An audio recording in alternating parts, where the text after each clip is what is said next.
నమస్తే, నేను Roja. Welcome to special debate. Telangana రాష్ట్ర రాజకీయాలు ఎన్నికల చుట్టే తిరుగుతున్నాయి. పల్లె పోరు ముగిసిందో లేదో పరిషత్ ఎన్నికలపై చర్చ మొదలైంది.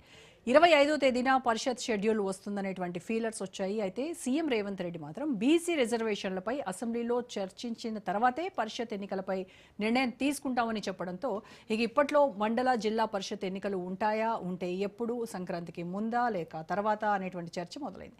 మరోవైపు అనర్హత ఎమ్మెల్యేల విషయంలో స్పీకర్ నిర్ణయంపై కాంగ్రెస్, బీఆర్ఎస్ ఫైట్ చేస్తున్నాయి. స్పీకర్ గడ్డం ప్రసాద్ సీఎం రేవంత్ రెడ్డి చేతిలో కీలు బొమ్మ అనేటువంటి విమర్శ చేస్తోంది బీఆర్ఎస్.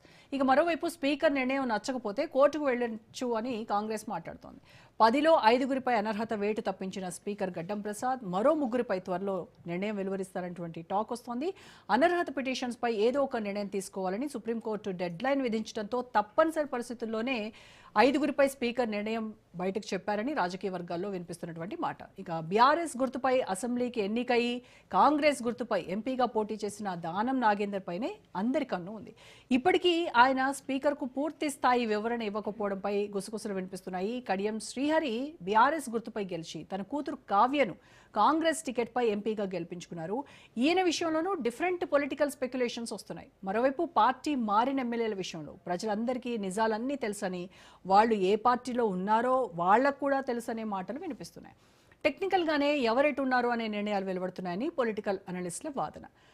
పార్టీ ఫిరాయింపు ఎమ్మెల్యేల విషయంలో 8 మంది సంగతి ఎలా ఉన్నా, ఇద్దరి విషయంలో మాత్రం కొన్నాళ్లలో నిర్ణయం వెలువరించక తప్పదు అనేటువంటి మాట వినిపిస్తోంది. హైదరాబాద్లో జరిగిన గత 2 ఉప ఎన్నికల్లో విజయం సాధించి ధీమాగా ఉన్న రేవంత్ సర్కార్ మరో ఉప ఎన్నిక వస్తే ఎదుర్కొనేందుకు రెడీ అంటోంది.